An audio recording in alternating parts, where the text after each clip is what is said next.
Hello everyone. Today we talk about how to fix the app of SuperVpn. Here we go to settings. Then we click on apps.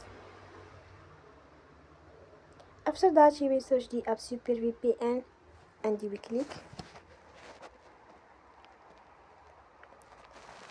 Here you will on for stop. After that you will go to storage.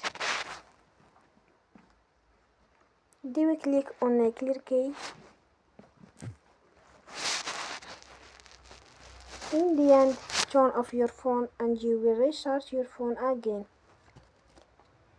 Don't forget to support us by like and subscribe.